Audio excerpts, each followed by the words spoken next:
Do you hate going to networking events? Does the thought of it just give you anxiety and fear and you just will rather do anything than go to this networking event? I understand. My name is Bonitatibus, and on today's episode of Home Care Digital, we're going to talk about how to overcome the fear of networking events so that you can get everything that networking events really have to offer and all the value that comes from networking. Now, my personal experience, I've been to a lot of networking events, and most people don't know that I am an introvert.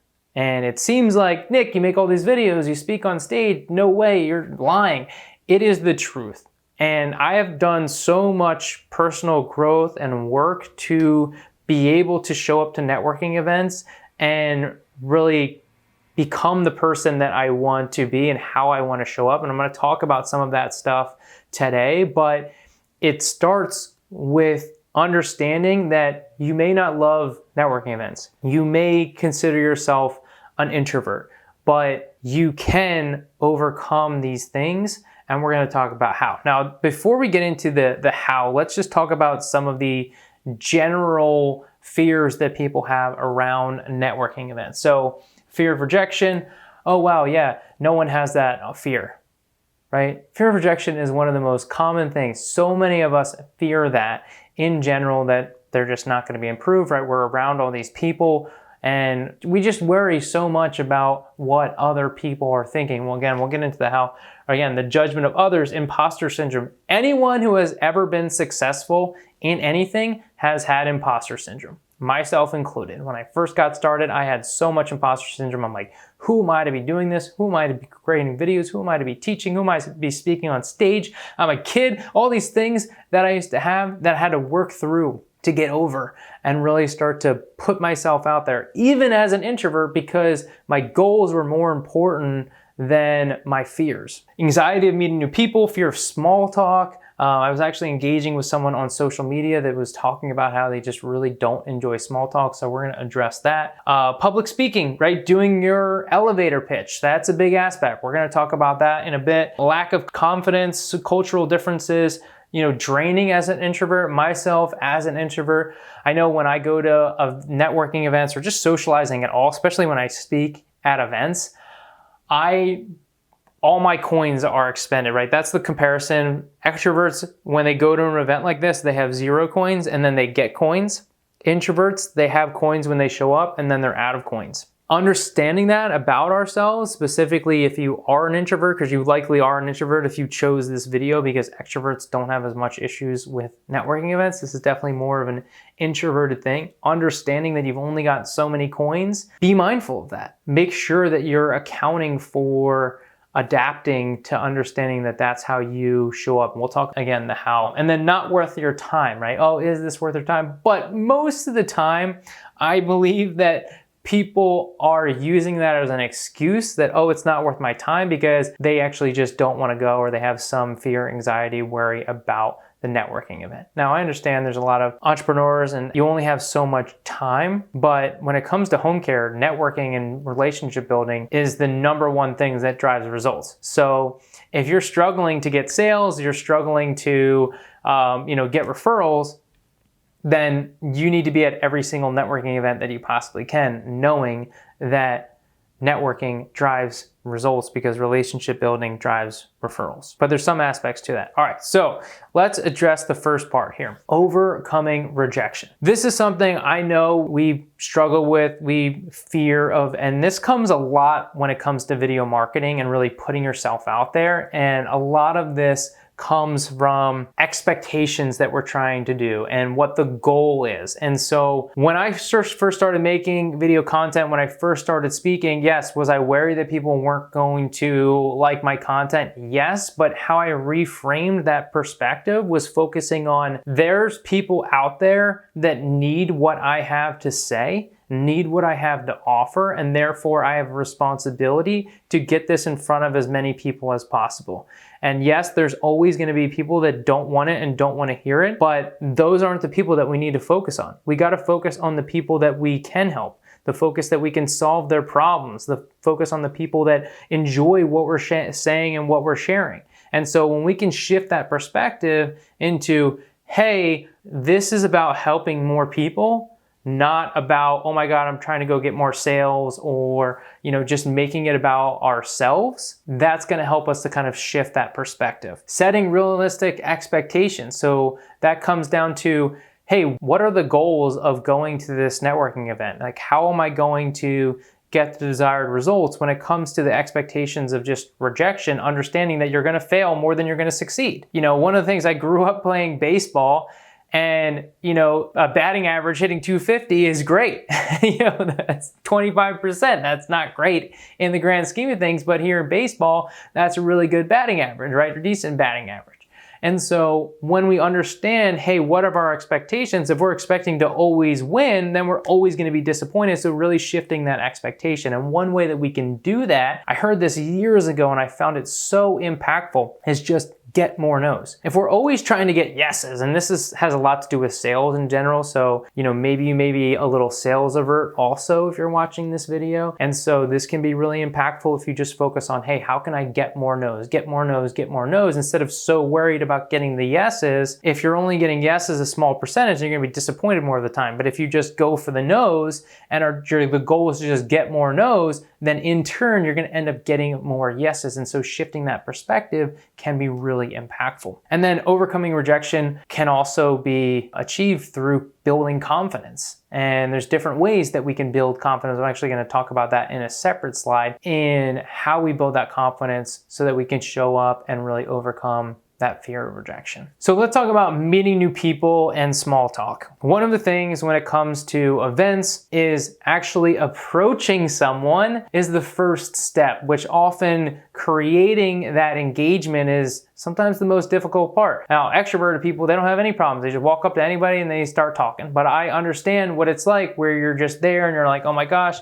do I want to go say something to this person? You're avoiding eye contact, you're kind of hiding, you're closed off, and you're just really not that eager to jump into conversations. And so my advice for that is twofold. The first thing is from the book called 5-Second Rule by Mel Robbins, which you just count down 5, 4, 3, 2, 1, and you jump in and you just go. 5, 4, 3, 2, 1, go. And you just start. And using this 5-second rule, if you want to dive in, I highly recommend that book. It's really impactful, but this can really help you to get yourself into the position to succeed by just putting yourself out there. And it can be as simple as just going up and saying, hi, I'm Nick. Obviously, you wouldn't say Nick if that's not your name, that's my name, but you want to say your name. And so just going up and saying hello and starting the conversation.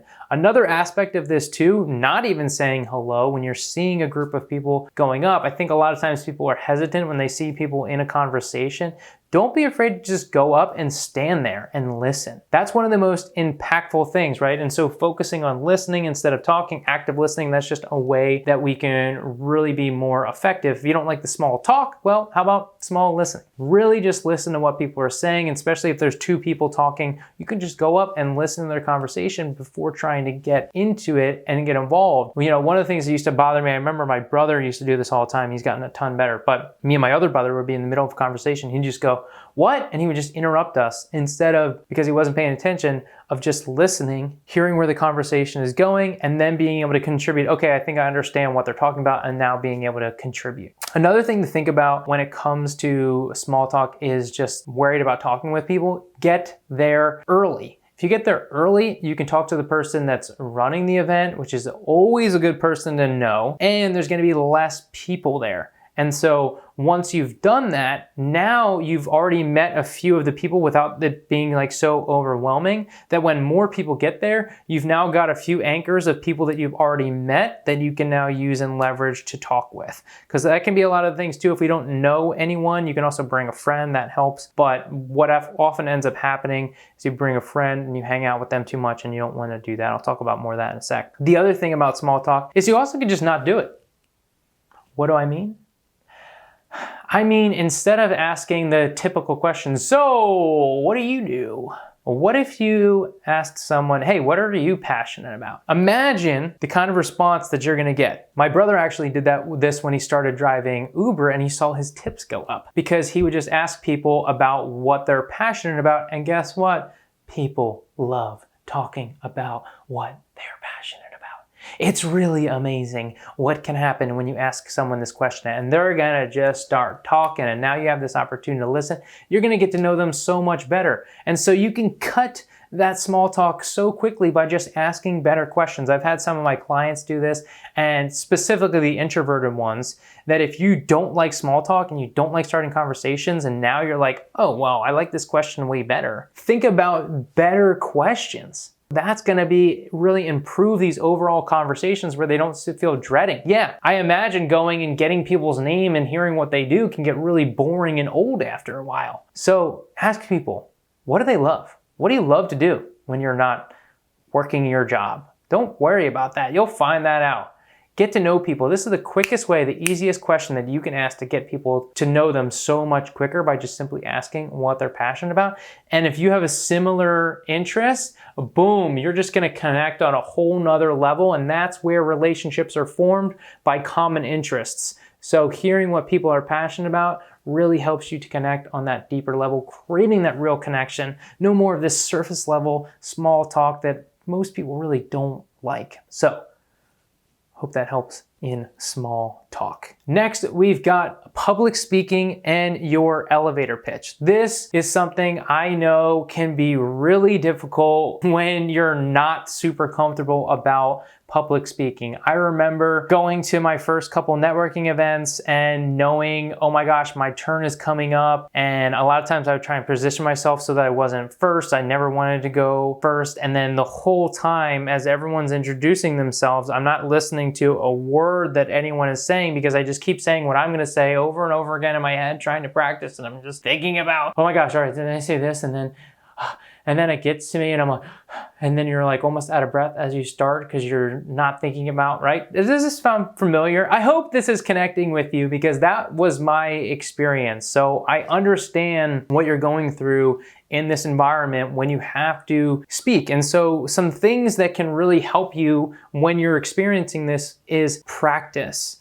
Practice, practice, practice. Be prepared. You know that when you go to networking events, there's likely going to be an opportunity for you to introduce yourself to some capacity. And so getting really clear on what that is and practicing it in the mirror, practicing it with people that you know, your friends, your family, hey, how does this sound, is really going to help, so that when you're in that networking event, you're not worrying about what you're gonna say because you've already prepared it. And so now you can actually listen to what other people are saying and figure out who you wanna talk to, and then get more out of this networking event because you're not so worried about having to speak, and you can actually actively listen to the people that are speaking. So when it comes to the elevator pitch, there's a couple different strategies that people talk about and teach. And sometimes I do a variability of this. It depends the situation and how much time I have to talk. But one of the best things that you can do when you start an elevator pitch is not use your name first, and actually use a hook. And this is something I talk a lot about. If you saw my video on creating an irresistible offer that talked about recruiting strategies, simple recruiting strategies, I talk about hook. There's other videos that talk about hook as well. But using a hook in an elevator pitch can be really impactful. So sometimes if I'm doing an elevator pitch on stage, I'll say, how many of you guys would like to increase sales? How many of you guys would like to generate more referrals? How many of you guys would like to hire more caregivers? And naturally, I'm getting participation because I'm in a room full of home care owners and they're all like, yes, yes, I want all of those things, right? So now I've got their attention, I've got their hook, and then I can say, hey, my name is Nick Bonitatibus. I'm the owner of Digital Champions. And a lot of times what I like to do too is when you say your name, if you have some association or something that connects to the name. For me, for example, what I'll do, I'll say Bonitatibus and I go, oh, I know it's a mouthful. If you just say hippopotamus and then Bonitatibus, it's a lot easier to say. Maybe you even worried, wonder how you say my name. There you go, that's the trick. And so usually that gets a little laughs. I'm playing off of my last name. You can also do things. I still remember this guy's name. I was at a restaurant when I had an event. I'm trying to remember what city it was in. Anyway, I was at this restaurant and the guy goes, hi, my name's Stevie, like Stevie Wonder, Stevie Nicks. I'm like, boom, absolute gold. I didn't forget his name the whole time, and I still remember it to this day because I just thought it was such an easy way to get that association. Some other things I thought about doing for myself is Nick like Nickelodeon, or Nick like Saint Nick, versus, going on the first name versus the last name. So again, think of some ways that are clever, that are fun, that can help people to remember your name, which is one of the most difficult things when it comes to networking events. So small little thing, you do want to do it quick, and then you want to go into who do you help and how do you help them. The worst thing you can do as an elevator pitch is just drawn on and on and on, or talk about your services. And so for me, what I like to do is we help home care owners, right? Notice how I'm saying my audience. So we help home care owners to increase sales, generate more referrals, and hire more caregivers. So now I'm circling back to my hook too, which you can do is associate by leveraging the power of video marketing. And so just in that one sentence, I have now talked about who I serve, the problem that I solve / the results that I get for them, and the vehicle about how we go about doing it, right? Leveraging video marketing. And so that line that I just mentioned, that is your bread and butter. That is something that should be on your LinkedIn profile, something that you say all the time, that your family members should know it, your referral partners should know it. They should be able, and you should be able to say exactly what you do in one sentence. And so once you've had this and you lock this down and you get really good, it becomes really easy to say it in this situation because you say it all the time.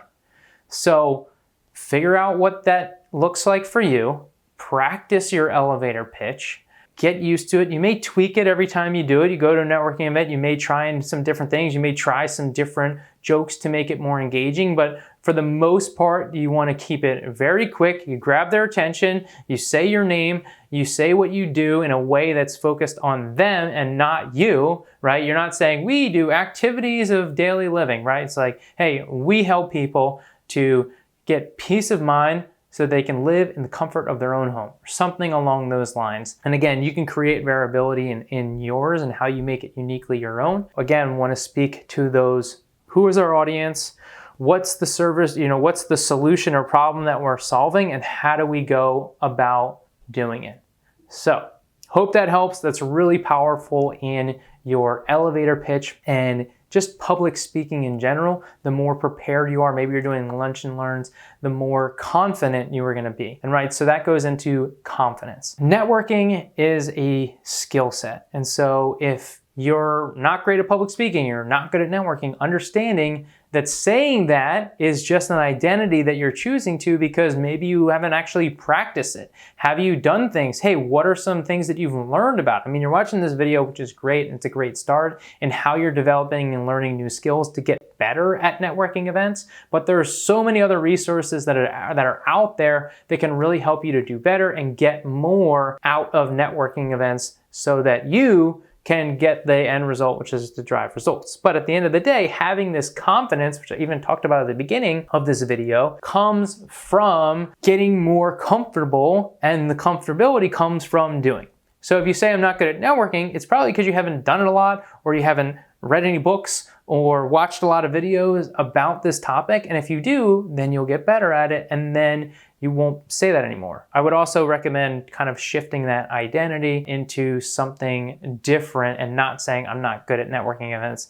That's just a limiting belief that you have. And so the more that you shift that, the more that you're going to be able to overcome it and become more confident. You can't become confident if you're always saying, I'm not good at networking events. Think about some ways that maybe you are good at networking events. Sometimes that you are perform some skill. Those positive thoughts can be really impactful to build confidence and actually enjoy networking events more. Practice makes perfect. The next one is time. Is a networking event worth your time? Now, the first thing is doing the research into, is this a good networking event? Now, sometimes you just have to go and find out for yourself to determine if it is the right networking event, or you can reach out to the person that's running the networking event and saying things like, hey, how many people usually come to the event? Hey, what type of people are at these events? So now you better understand whether or not your target audience is there, people that you want to connect with. But that being said, I think in networking, you never know who you're going to meet at an event. I mean, I've met some amazing people at events that weren't necessarily like my target customer or something, but ended up becoming really close friends of mine. And so again, you never know what you're going to experience when you go there. But one of the things to note is that you don't get business from networking events. You get them from meetings after. And so your goal when going to a networking event is, hey, how many meetings can I book, right? So once you talk to somebody and you realize, hey, this is somebody that could be really influential and somebody that I want to continue this conversation with, don't try and have the whole conversation right then and there. Set up a time, book a meeting to have that time. This was something that, you guys know Steve the Hurricane from Home Care Evolution. He talks about book a meeting from a meeting, and to me, it is the most powerful thing, and I've leveraged it so many times in my own business, and it is so effective. This is just a general, Steve didn't necessarily come up with this. This is sales tactic where it's really powerful. Hey, you've got this person right now in front of you. Get them to a time on their calendar. Don't say, oh yeah, I'll email you and we'll set something up. No, set it up right then and there, time to get coffee, have them pull out their calendar, set it up. Now, if it's someone that maybe you don't want to do a meeting with, what I recommend is asking them, hey, are you on social media? Ask them what platform they're on. Maybe they're on LinkedIn, right? That's usually a good go-to at networking events. Connect with them right there on LinkedIn. And so now you can stay top of mind. You're expanding your connections, you're expanding the people that you know. And so that can be a really effective strategy to building that connection and making sure that this is worth your time.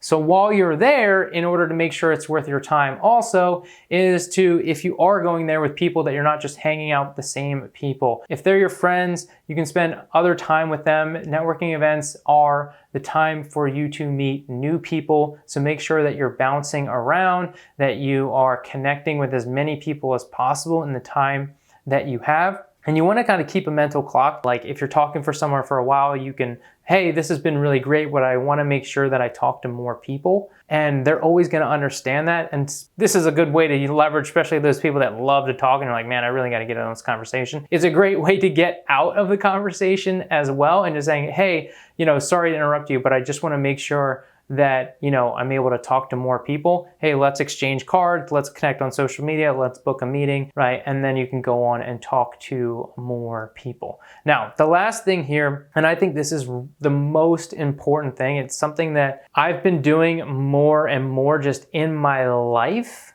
When I go to anything and anywhere, when I walk into the gym, when I walk to an event and go into a date, whatever. What is the intention that I want to have when I go here? This is something that was really triggered to me recently. I was listening to the book by Brendon Burchard, High Performance Habits. It's one of my favorite habits books, and this is the, 5th time I've listened to it. But when he was really talking about the intention, and that's why I love re-listening to books, because I pull different things out of it, of really what's the intention that I want to have in every interaction that I have. And so when going to a networking event, if you are just going in with no plan, you're just showing up and you just walk in, you're likely to kind of go through the motions a little bit, or you're a little out of focus or lack of energy. And so before we approach, like when we're in the car or while we're driving there, just ask yourself, hey, how do I want to show up? And so for me, a lot of it is I want to be energetic. I want to be funny if I can. That's something I've worked on, right? I used to have my own limiting beliefs around not being funny, and then I started reading books and learning, and now I'm noticing myself becoming funnier in social situations. And so it is a skill set that can be developed. But maybe it's just being high energy. Maybe it's, hey, I want to make sure that I'm being a really good active listener while I'll show up. This is going to help you to get so much more out of the event when you show up with these set intentions that you have for these events. Hope this helps. Get out there, go to networking events. You never know who you're gonna meet. Have fun with it. It's kind of a bonus tip. Have fun. If you have dread around going to networking events, it is never, it's just gonna, if you're creating that identity around networking events, that networking events aren't fun, that they're boring, that you don't get anything from them, then you're gonna continue to get that same result. So what we focus on, we get more of. So if you focus on, hey, I just wanna have fun, I wanna have great conversations, I wanna make some connections, you're gonna have a much better experience. And also understanding that the focus is to help you get more of your desired outcomes, right? More sales, more connections. And so if that's your intention, hey, I need to go to this networking event so I can help more people, then that's gonna help you get your butt out the door into these networking events. So hope that helps. If you like this video, be sure to hit that subscribe for more, and I'll see you in the next one.